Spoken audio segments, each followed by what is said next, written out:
Kilo దొండకాయలు తీసుకుని శుభ్రంగా కడిగి మనం పక్కన పెట్టేస్తాము. వీటన్నిటిని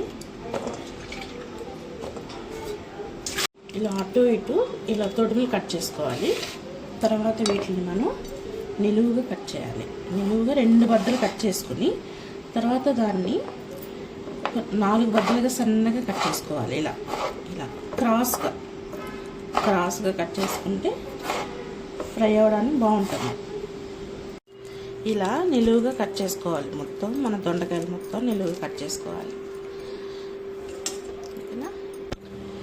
ఇలా దొండకాయలు కట్ చేసి పెట్టుకున్న తర్వాత కొద్దిగా కరివేపాకు ఇలా 2 రెమ్మలు దూసి వేసుకోవాలి.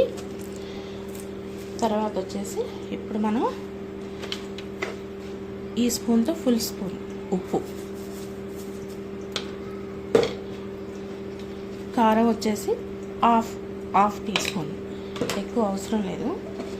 తర్వాత పసుపు వచ్చి హాఫ్ స్పూన్ పసుపు, ఇక 1/2 టీ స్పూను జీలకర్ర, ఇది 2 స్పూన్లు ఉంటుందండి. బియ్యపిండి 2 స్పూన్లు బియ్యపిండి, ఇది 1/4 కప్పు శనగపిండి. ఇవి వేసి ఫస్ట్ ఇలా పైనే కలుపుకోవాలి. నీళ్ళు ఎక్కువ పోసుకోకూడదు. ఫస్ట్ ఇదంతా ఆల్రెడీ దొండకాయలో వాటర్ ఎక్కువ ఉంటుంది కాబట్టి మనం పైనే కలుపుకోవాలి. ఇప్పుడు కొద్దిగా నీళ్ళు ఇలా చిలకరించుకోవాలి. ఎందుకంటే ఎక్కువ నీళ్ళు పోసేసాం అనుకోండి ఉడకదు, ఫ్రై అవ్వదు. ఇలా తడిపెట్టేసుకుందాము. ఇట్లా పొడిగా ఇలా వచ్చేటట్టు మనం కలుపుకుందాం. ఇప్పుడు ఈ దొండకాయ పకోడీకి మనం ఏం చేయాలంటే చెయ్యి కొద్దిగా తడుపుకోవాలండి. ఎందుకంటే అది మన నూనెలోకి అవి వేసేటప్పుడు చక్కగా స్ప్రింకిల్గా వేసుకోవచ్చు. ఇట్లా నూనె కాగిందండి, వేస్తున్నాను. ఇలా పొడిగా వేసుకుంటే అతుక్కుపోకుండా బాగా వస్తుందండి.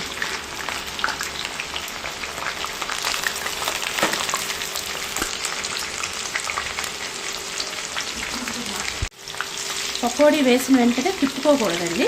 ఇలా కొంచెం సేపు ఆపుకోవాలి, ఒక 2 మినిట్స్.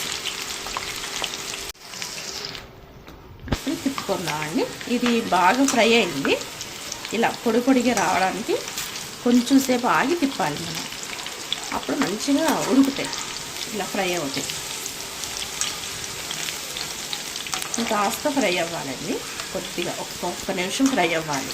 ఒక్క నిమిషం ఫ్రై అయితే మనకి కరకరలాడుతూ వస్తాయి. ఇప్పుడు ఫ్రై అయినాయండి, తీసేద్దాం పక్కకి. ఇలా గట్టిగా గలగలాడుతూ ఉంటే బాగుంటాయి తినడానికి.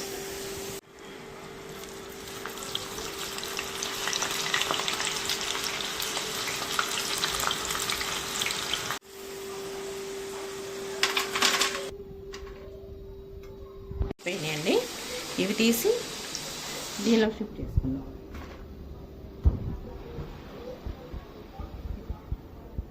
రెడీ అయిపోయింది. ఇప్పుడు ఒక గబ్బ వెల్లుల్లి, కొద్దిగా కరివేపాకు ఫ్రై చేసేసుకుని ఇలా ఫ్రై చేసి, మరి డీప్ వద్దండి, దీని మీద వేసేసుకుందాం.